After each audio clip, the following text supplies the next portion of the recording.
À la une de l'actualité ce soir, pour sauver le baccalauréat session 2016, le gouvernement burkinabé et les syndicats d'enseignement supérieur ont signé cet après-midi un protocole d'accord. On se souvient qu'un syndicat des enseignants du supérieur a déposé un préavis de grève illimité dont le début était prévu pour ce 16 juin 2016, alors que les épreuves du baccalauréat débutaient le 21 juin prochain. Qu'est-ce qui a été déterminant dans ces gestes d'apaisement? Les détails dans ce journal. Le ministre des Transports veut se rassurer de l'application effective des mesures de sécurité du gouvernement dans les transports en commun. Souleymane Soulama s'est rendu ce mardi dans les gares de transport en commun de la ville de Ouagadougou. Mais il reste beaucoup à faire en matière d'incivisme dans la circulation des centres urbains. Le 12 juin dernier à Bobo-Dioulasso, un camion 10 tonnes qui aurait quitté le garage s'est retrouvé au cœur d'un accident mortel. Que s'est-il passé exactement? Nos reporters ont enquêté.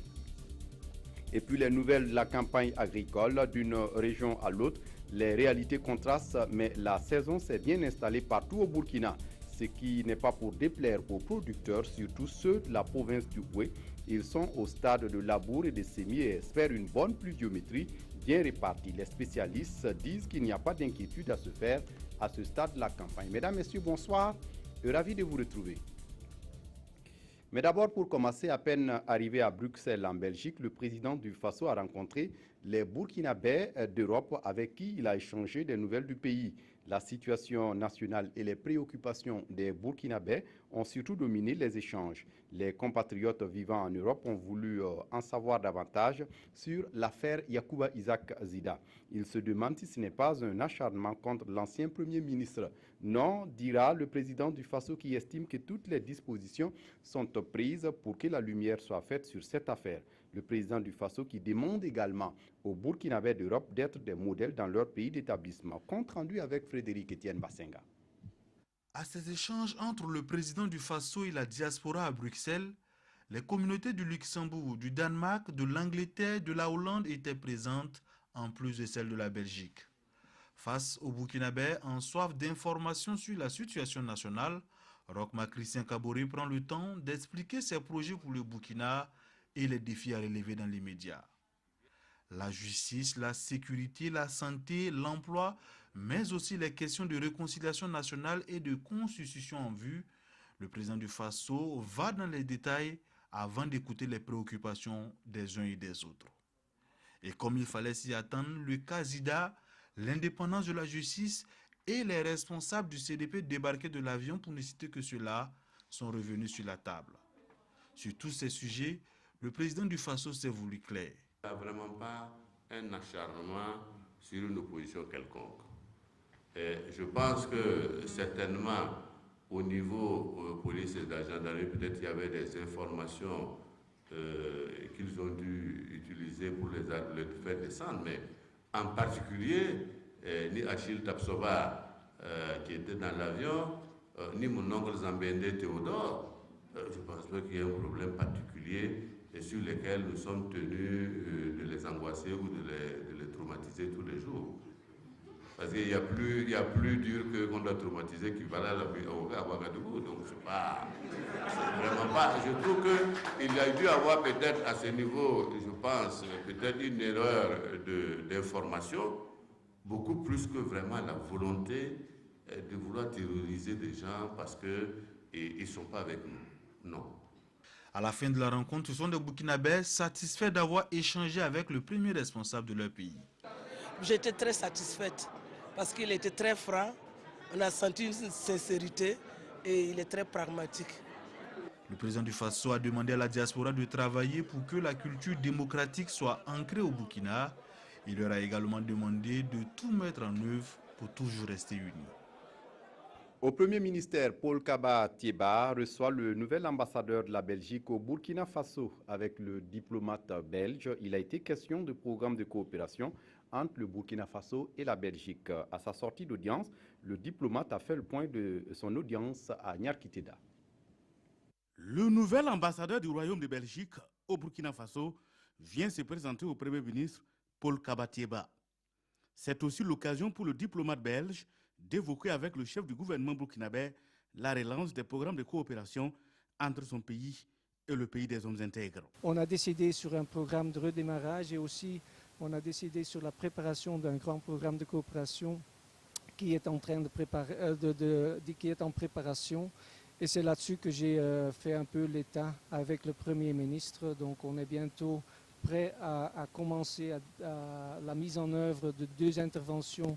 Et pour redémarrer la coopération d'aide au développement, le programme va porter sur un axe essentiel, l'assainissement total et l'adduction d'eau potable de la ville de Farangourma. En plus de ces programmes déjà élaborés, un autre est en cours. Il s'agit du programme d'appui à la santé, de la reproduction, de la mère et de l'enfant. Dans l'actualité, ce soir, les syndicats de l'enseignement supérieur suspendent leur mot d'ordre de grève illimité. Ils ont paraphé cet après-midi avec le gouvernement burkinabé un protocole d'accord. Un protocole qui prévoit la satisfaction de certains points de revendication de leur plateforme, notamment la relecture de la grille salariale et indemnitaire et la revalorisation de la fonction de l'enseignant, ainsi qu'une hausse de la prise en charge au baccalauréat. Nyarkitida. La signature du protocole d'accord est le fruit des mois de négociations entre gouvernement et syndicats de l'enseignement supérieur. La revalorisation des grilles salariales et indemnitaires, ainsi que les indemnités servies lors des sessions du baccalauréat et le statut même des enseignants étaient entre autres les points de discordance entre les 2 parties. En paraphant le protocole cet après-midi, tous les acteurs s'accordent à faire des concessions et chaque partie s'engage à respecter les clauses de l'accord. Les mesures sont variables concernant le bac, ça c'est l'effet immédiat. Concernant les autres mesures, ça va être à compter du 1er janvier 2017. Tous les points ne connaîtront pas un effet immédiat, mais les syndicats sortent de ces négociations satisfaits. Les négociations n'ont pas été faciles. Il a fallu cet esprit de consensus de la part des autorités et de la part aussi des syndicats pour arriver donc à ce point de convergence. C'est vrai que tous les points n'ont pas connu la certification à 100%, mais il faut faire prévaloir l'esprit de consensus pour arriver à sauver l'université burkinabé. Et nous sommes contents d'avoir pu signer cet accord aujourd'hui. Pour le chef du gouvernement qui a présidé la rencontre, c'est l'école burkinabé qui gagne pour une université au service de la formation des élites. Aujourd'hui, vraiment, les bases sont posées pour que nous puissions vraiment refonder l'université burkinabé. Donc je félicite les syndicats qui ont été à la hauteur des enjeux. Je félicite également la partie gouvernementale qui a été à la hauteur des enjeux parce que l'enjeu, c'est l'intérêt national. Le mot d'ordre de grève illimité décrété est désormais suspendu selon le porte-parole des syndicats. En revanche, les points qui n'ont pas trouvé de satisfaction seront discutés en septembre prochain au sein d'une commission tripartite. Si à Ouagadougou un accord est trouvé pour sauver le baccalauréat session 2016 à Bobo-Dioulasso, les examens de fin d'année au CBNF, le centre d'éducation de base non formelle de Do, ont failli ne pas avoir lieu. Des enseignants ont tenté de prendre en otage ces examens. Ils réclament le paiement d'aérés de salaire. Moussa Sanou, sur place à Bobo-Dioulasso. C'est un climat tendu ici au CBNF, le centre d'éducation de base non formelle de Do. Les formateurs tentent de prendre en otage les examens. La raison des arriérés de salaire. À l'heure actuelle, nous sommes des enseignants du système éducatif à l'abandon, délaissés. Parce que tout simplement, on nous a promis le déblocage du budget pour payer nos salaires. Jusqu'à l'heure actuelle, ce budget n'est pas débloqué. Nous avons un retard de 3 mois. Imaginez-vous un fonctionnaire burkinabé, 3 mois sans salaire. Même 3 mois avec salaire, c'est problème. N'en parlons pas 3 mois sans salaire. Pour les autorités, des solutions sont en vue pour satisfaire ces enseignants. La logique voudrait que ce soit eux qui surveillent et qui corrigent. Mais face à des difficultés, nous pensons que les candidats qui sont venus d'un peu partout, on ne pourrait pas les faire repartir. Donc on a pris des gens pour surveiller, tout en espérant que d'ici là, puisque depuis Ouaga, on nous a dit que la situation est en train d'être dégoupillée. Donc on souhaite que d'ici là, que ce soit dégoupillé pour qu'ils viennent corriger. Le mot d'ordre ce matin, c'est que tous les formateurs ne prennent pas part à l'examen. Et que cet examen n'ait lieu si et seulement si les salaires là sont virés. Malgré cette mésentente entre autorités et formateurs, les épreuves se déroulent comme prévu. Elles vont durer 1 semaine. Autre mouvement d'humeur, celui du syndicat des agents du ministère de la Promotion de la Femme ce matin. Ils ont observé un sitting de 8h à 11h pour protester contre les nominations en Conseil des ministres du 27 avril dernier du personnel non qualifié à des postes techniques. Les manifestants exigent également la reconstitution de la carrière du personnel des ex-garderies populaires. Aruna Mari. Au pied de l'immeuble Bahoguin, ces agents du ministère de la Femme, de la Solidarité nationale et de la Famille expriment leur ras-le-bol. Non. La nomination d'enseignants au poste technique. Non. À l'appel du syndicat des travailleurs de l'action sociale, SINTAS, ils exigent la satisfaction de leurs plateformes revendicatives qui se résument en 2 points. Ce matin, les travailleuses et travailleurs du ministère de la Femme, de la Solidarité nationale et de la Famille sont mobilisés sous la direction du comité CGTB et la coordination régionale du SINTAS pour manifester leur vive désapprobation contre les nominations d'un promu sans mention de son statut d'enseignants et d'administrateurs civils à des postes techniques lors du Conseil des ministres du 27 avril 2016. Nous exigeons l'application diligente des conclusions du comité interministériel relatif à la reconstruction de la carrière du personnel des ex-garderies populaires. À ce sitting de 3 heures, une lettre de protestation a été remise pour l'autorité compétente. Au nom de Madame la ministre de la Femme, de la Solidarité nationale et de la Famille, nous prenons acte de leur déclaration que nous allons transmettre à l'autorité pour que des réponses rapides soient données. Maintenant, quant à la presse ici présente, nous allons vous convier incessamment à une conférence de presse pour le point de vue de l'administration. En cas de non-satisfaction de leurs revendications, les différentes coordinations du syndicat seront appelées à initier des protestations, prévient le SINTAS. Eux ne sont pas dans la revendication et donc leur session de formation se déroule bien. Les députés de la Commission de la Défense et de la Sécurité de l'Assemblée nationale reçoivent des connaissances depuis ce matin sur le contrôle du secteur de la sécurité. C'est une formation voulue par l'Assemblée nationale et soutenue par le NDI, le National Democratic Institute. Ruth Bini Ouattara pour les détails. C'est un atelier qui s'inscrit dans le cadre du programme de la coopération danoise pour la stabilité et la paix dans la région du Sahel. Mise en œuvre depuis juillet 2014 par le NDI, également au Mali et au Niger, il avait connu une suspension au Burkina Faso du fait de l'interruption du processus démocratique. Cette fois-ci, nous reprenons, nous espérons vraiment pour de bon. Ces questions de sécurité sont devenues des questions majeures pour tous les États. Et le rôle des parlementaires dans la gouvernance du secteur, évidemment, requiert toute l'attention de tous les acteurs qui travaillent dans ce domaine. Dans la résolution des défis sécuritaires auxquels font face les États, l'une des fonctions du Parlement est de légiférer pour donner à l'État les moyens d'assurer ses fonctions régaliennes. Fort de ce constat, les députés membres de la Commission de défense et de la sécurité vont enrichir leurs connaissances dans le domaine en vue d'assurer le lien entre la réforme du secteur et la bonne gouvernance au Burkina Faso. En tant que nouvelle commission, c'était important quand même que les membres de cette commission puissent bénéficier du renforcement des capacités pour pouvoir mener à bien leur mission. Après une auto-évaluation des besoins et priorités de la Commission et une mise à niveau sur les concepts, principes et exigences de la gouvernance du secteur de la sécurité, les députés seront formés à la compréhension du rôle de chaque acteur de la sécurité et à l'importance du contrôle parlementaire. Autre point de l'actualité ce soir, le ministre en charge des Transports s'est rendu ce mardi après-midi dans les gares de transport en commun de la ville de Ouagadougou. Objectif, se rassurer du respect des mesures de sécurité décidées par le gouvernement burkinabé pour réduire les accidents sur les routes du Burkina. Le ministre Souleymane Soulama a pu constater que certaines de ces mesures connaissent un début d'application. Nathalie Sawadou.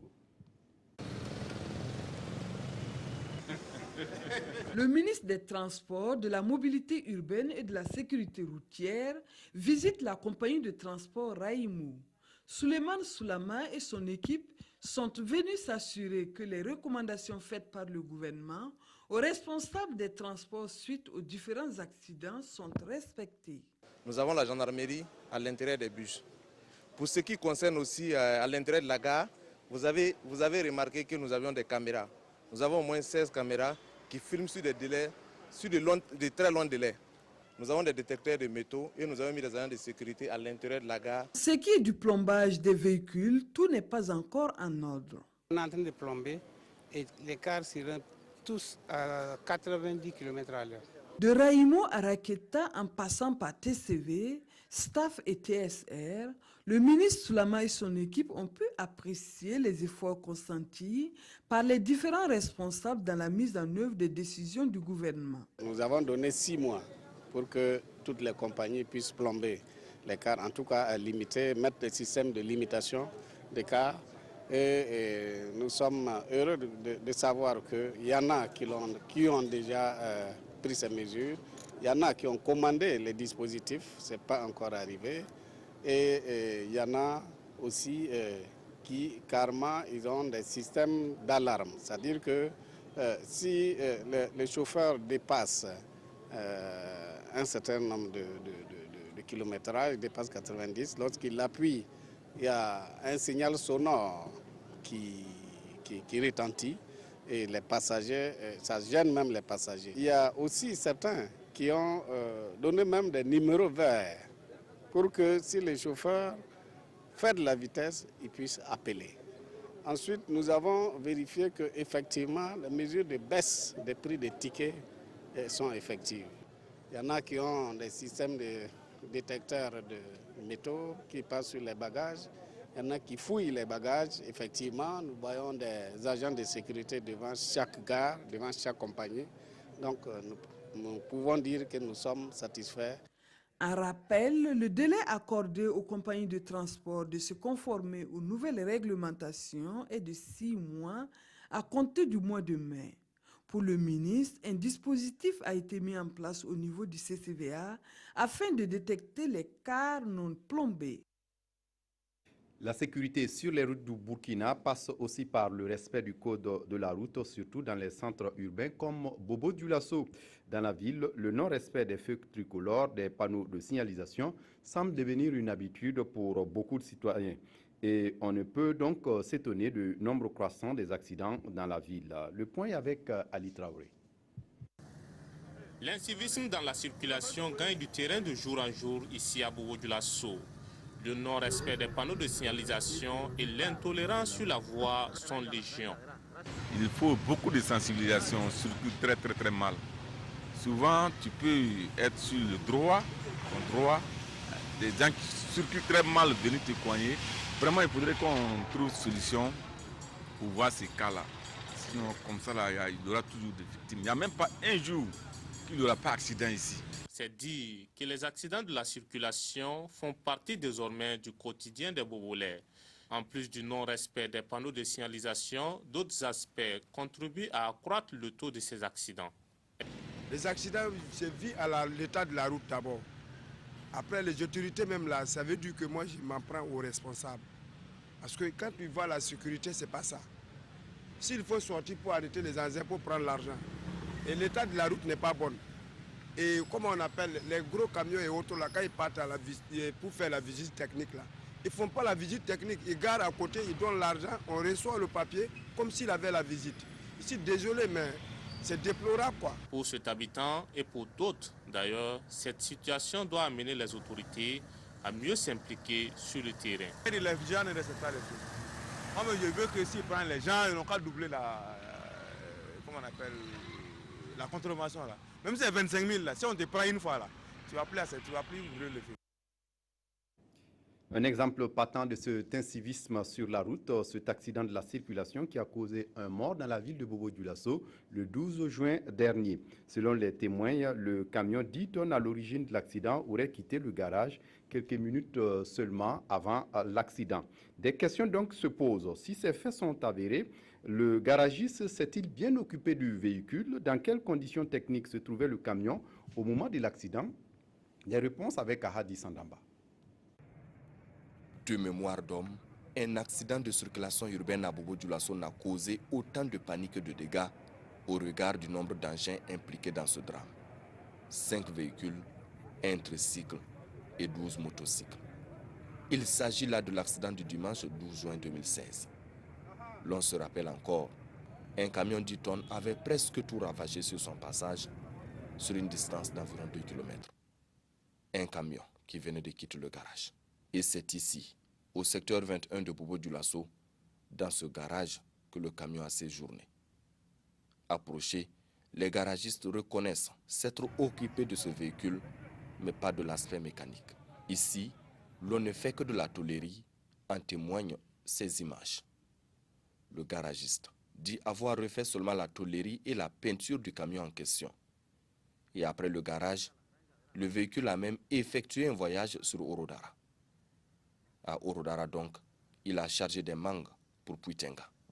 C'est donc en traversant la ville de Sia que le problème s'est posé, c'est-à-dire quelques jours après que le camion ait quitté le garage. Et selon le chauffeur que nous avons rencontré dans les locaux de la police, tout allait bien depuis Orodara. Il avoue même avoir respecté ce fait tricolore, situé juste à côté du pont d'Akarville. Et c'est donc après ici, à quelques 200 mètres seulement, que tout a commencé à basculer. Le système de freinage a commencé à lâcher notre conducteur. Et la suite, vous la connaissez. En poussant nos recherches un peu plus loin, il s'avère que le camion en question n'avait même pas de visite technique au moment de l'accident. Et puis cette mise au point du ministère en charge de l'environnement suite à un reportage diffusé sur nos antennes. L'élément traitait de la collecte des déchets plastiques par les femmes. Et dans le reportage, des intervenants reprochaient au ministère son silence quant au paiement des services rendus. Pour sa part, le ministère dit avoir respecté ses engagements. Le paiement, pour la plupart, est réglé de l'avis du ministère. Bouma Ernest Nébier. L'affaire des déchets plastiques collectés et entassés à Tanguin et à Saba par les femmes dans le cadre d'un projet d'assainissement de l'environnement refait surface. Une affaire dans laquelle les acteurs de collecte disent n'avoir reçu aucun franc du ministère en charge de l'environnement génitaire du projet. Lui qui leur avait promis d'acheter ces déchets plastiques collectés à raison de 125 francs le kilogramme. Après avoir suivi le reportage irrélatif sur les antennes de la RTB le dimanche dernier, le ministère réagit. En 2014, on a mis en place les mesures sociales et donc on achetait les emballages plastiques pour inciter un peu les gens à adhérer un peu plus de façon active à la chose et distribuer aussi du même coup des revenus aux personnes vulnérables. En 2015, nous avons mis plus de 300 millions dans les opérations directes qui ont été versées aux populations, en plus de tout le dispositif de collecte qu'il fallait organiser pour pouvoir faire les achats. Donc, ça a permis de prendre en charge plus de 100 associations et plus de 2200 personnes qui ont pu directement toucher des revenus avec le projet. Ça, c'est avec ce qu'on a pu obtenir en 2015. Là, on est en 2016. Vous savez que le budget n'a pas forcément obtenu une adoption rapide. C'est en avril que le budget révisé a été adopté. Nous sommes dans les processus pour pouvoir engager les activités de l'année 2016 dans le cadre du projet. Mais en termes de perspective, étant donné que nous avons réussi à susciter un engouement important des acteurs, et c'est l'occasion aussi de dire que nous avons suscité de l'intérêt, il y a eu de l'implication, il y a des sacrifices que certains ont engagés. Et nous, en tout cas, au quotidien, nous essayons de travailler à trouver des solutions pour qu'on puisse sortir la tête haute de ça, parce que c'est un engagement commun. Ils se sont engagés surtout pour la protection de l'environnement aussi. Donc on ne souhaiterait pas en tout cas créer un découragement dans cette initiative. Le ministère en charge de l'environnement dit revenir sur cette affaire à travers une conférence de presse qui donnera plus d'éclaircissements sur le dossier. Autre point de l'actualité ce soir, la campagne agricole s'installe sur le territoire burkinabé. Dans la province du Houé, par exemple, les producteurs sont au stade de labour et de semis. Ils espèrent tous à une pluviométrie bien répartie pour de bonnes récoltes. Mais les spécialistes disent qu'il n'y a pas d'inquiétude à se faire à ce stade de la campagne. On fait le point avec Karim Sissé, sur place à Bobo-Dioulasso. Étienne Sanou est un producteur agricole basé à Tolotama, à quelques encablures de Bobo-Dioulasso. Avec sa famille, il exploite une superficie de 10 hectares. En ce début de campagne agricole 2016-2017, il a déjà labouré plus de la moitié de son exploitation et mieux, certaines spéculations comme l'aubergine et le piment ont germé. Actuellement, nous sommes en train de s'aimer le sorgho et le riz. Nous prions Dieu pour qu'il y ait une bonne pluviométrie seulement.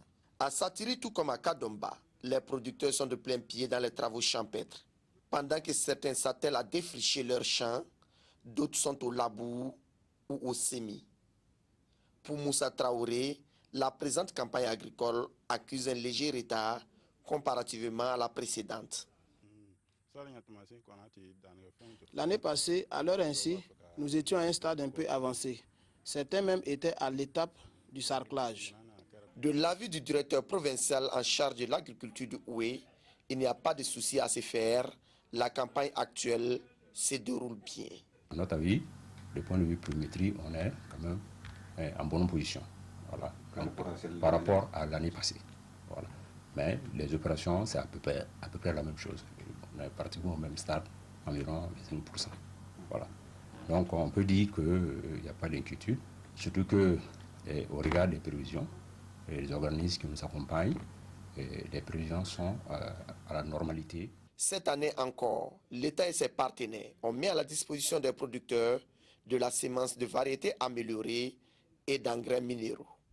Marius Sanou demande aux producteurs de les utiliser à bon escient pour l'atteinte des objectifs escomptés. Et puis de bonnes nouvelles également pour les artisans du Burkina. Un projet pour améliorer la compétitivité des produits artisanaux vient d'être lancé ce matin à Ouagadougou. Il interviendra dans 6 régions du pays. Bouma Ernest Nebié. Dominique Ouedraogo fait de la maroquinerie à Kaya. Des difficultés dans son métier, il n'en manque pas. Nous voulons travailler, mais il nous manque des moyens, il nous manque l'équipement, les formations pour bien faire notre travail. Des difficultés énumérées qui peuvent être résolues à travers le projet d'appui à l'artisanat au Burkina Faso, PAA-BF. Lancé par le ministère du Commerce, de l'Industrie et de l'Artisanat ce 14 juin à Kaya, dans le centre-nord, le projet vise à améliorer la compétitivité des produits et services des artisans qui exercent dans les filières agroalimentaires, textiles, cuir et peau. En termes de mise en œuvre en tant que tel, ce sont des formations. Beaucoup de formations parce que si on veut améliorer la compétitivité des produits de l'artisanat, il va sans dire que leurs techniques de production qui très souvent sont un peu dépassées, doivent être améliorées. Il va sans dire également que les matériels de production que nous trouvons déjà trop vétustes soient aussi renforcés et donc il y aura des subventions pour l'acquisition de matériel de production performant. Alors, à côté de la formation, il y a l'accès au marché. L'accès au marché parce qu'une fois que les artisans ont produit, il va sans dire qu'il faut qu'ils arrivent à vendre. PAA-BF va intervenir dans 6 régions, à savoir le Nord, le Centre-Nord, le Sahel, le Sud-Ouest, les Hauts-Bassins et la boucle du Mohon. Il est financé à plus de 800 millions de francs CFA par l'État burkinabé et la coopération autrichienne.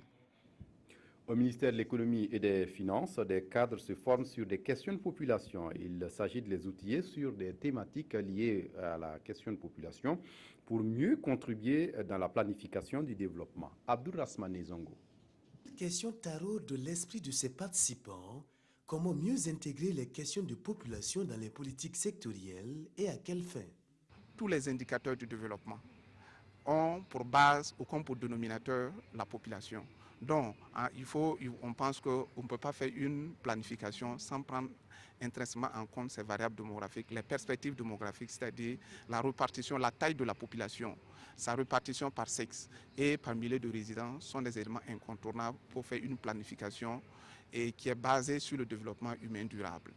Donc, en planifiant, en prenant en compte tous ces aspects-là, on a la chance qu'on puisse prendre en compte toutes les couches sociales et de la population pour le développement économique et social. Cette formation contribuera au renforcement supplémentaire des capacités de ces cadres du département de l'économie et des finances sur les politiques sectorielles, mais également sur les questions de planification du développement. Et puis le ministre en charge de la communication rencontre les membres du jury des 19e Galian. Rémi Danginou a voulu se rassurer des préparatifs de la cérémonie de remise des trophées d'excellence en journalisme au Burkina, prévue ce 17 juin, et féliciter également le jury pour son travail. Le jury a eu à apprécier environ 300 œuvres. Ramatouzida. Un tête-à-tête entre le ministre en charge de la communication et les membres du jury de la 19e édition des prix Galion. Avec le ministre Rémi Dandjinou, ils sont venus échanger sur les conditions dans lesquelles le travail d'appréciation des œuvres a été fait. L'aspect organisationnel de cette cérémonie de récompense du mérite des acteurs des médias n'a pas été occulté. Occasion a donc été donnée de revenir sur un certain nombre de recommandations allant dans le sens de l'amélioration des éditions à venir. Bientôt 20 ans que les Galiens existent, donc cette année, on a quand même tenu à reprendre d'autres recommandations qui ont été faites par le passé, mais à insister sur ces recommandations-là. C'est notamment que dans l'organisation du jury, il y ait plus d'innovation en matière technique. Pour cette édition, ce sont 299 œuvres qui ont été prises en compte par les différents jurys. À jour J-2, le ministre dit n'avoir aucune appréhension particulière quant à la réussite de la fête. Nous avons la chance d'avoir la présence effective du Premier ministre à cette participation-là. Nous avons également la chance d'avoir avec nous M. Roger Nikiema, qui est le président d'honneur. Et je crois que le mérite est venu à l'équipe qui organise cela avec des répétitions qui incluent bien sûr la réalisation de la télévision nationale, mais également tout le comité d'organisation. Pour lui, les prix Galion donnent l'opportunité de mettre en avant les acteurs les plus méritants, toute chose qui devrait permettre de susciter une saine émulation au sein des différents organes de presse au Burkina. Et puis on termine ce journal par la revue de presse de Aimé Solange Guigma. Élection municipale du 22 mai 2016, le Conseil d'État valide les résultats, affiche le quotidien. Pas de changement significatif, note l'Express du Faso. Le MPP perd 9 conseillers, l'UPC en gagne 3, nuance l'observateur Palga. Mais le MPP reste tout de même en tête, suivi de l'UPC et du CDP, indique Sidouaya. Les résultats définitifs donnent donc, selon notre temps, 11 208 sièges pour le MPP, 3 094 sièges pour l'UPC et 2 145 postes pour le CDP au plan national. À l'international, les parutions du jour se sont intéressées à la visite du président nigérien à l'Élysée. D'après le quotidien, cette visite intervient quelques jours après l'attaque de Boko Haram dans la localité nigérienne de Bosso. Ce déplacement à Paris, selon Aujourd'hui au Faso, vise surtout à avoir le feu vert du général Hollande dans la stratégie commune mutualisation des efforts oblige pour réduire Boko Haram au néant. L'observateur Palga se demande pendant ce temps si les cris de détresse poussés depuis les bords de la Seine seront-ils entendus au moment où Paris envisage un allègement de ses contingents en Afrique. Le pays en doute et déplore cependant ces défilés en solo des chefs d'État africains